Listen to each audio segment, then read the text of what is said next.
आता बातमी आहे एका महत्त्वाच्या भेटी संदर्भातली। भाजप नेते चंद्रकांत पाटील आणि उद्धव ठाकरे यांच्यामध्ये एका लग्न समारंभात चर्चा झाली आहे।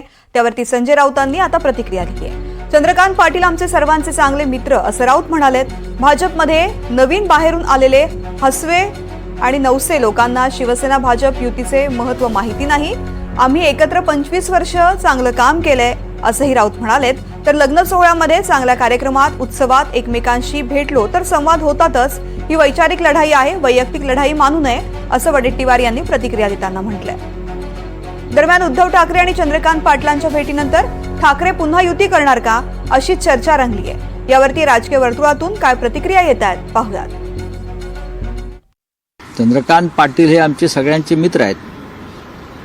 चंद्रकांत दादा पाटील हे शिवसेना भाजप युतीचे पहिल्यापासून समर्थक राहिलेले आहे, ते मला माहिती आहे। विशेषतः शिवसेना भाजप युतीच्या संदर्भात जी जुनी पिढी होती, ज्याने एकत्र काम केलं आहे आमच्यासारखे, त्याच्यामध्ये चंद्रकांत दादांसारखे नेते होते। कदाचित आता जे भाजपात हौशे नवशे गवशे आलेले आहेत बाहेरून, त्यांना 25 वर्षातल्या आमच्या युतीचं महत्त्व कळणार नाही।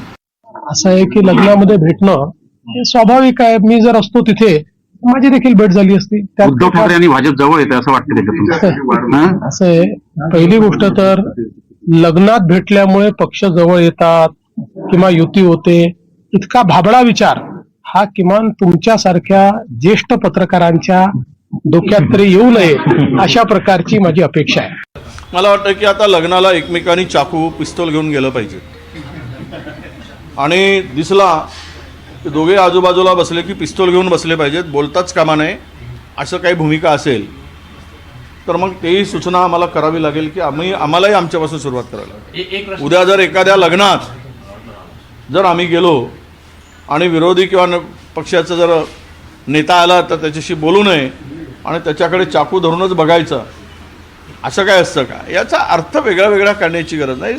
ज्यावेळेस चांगल्या कार्यक्रमामध्ये लग्न सोहळे असतात किंवा मोठे कुठले उत्सव असतात, त्यामध्ये एकत्र आल्यानंतर एकमेकाशी संवाद होतो। ही काय वैचारिक लढाई आहे, वैयक्तिक लढाई त्याला मानू नये असं माझं मत आहे।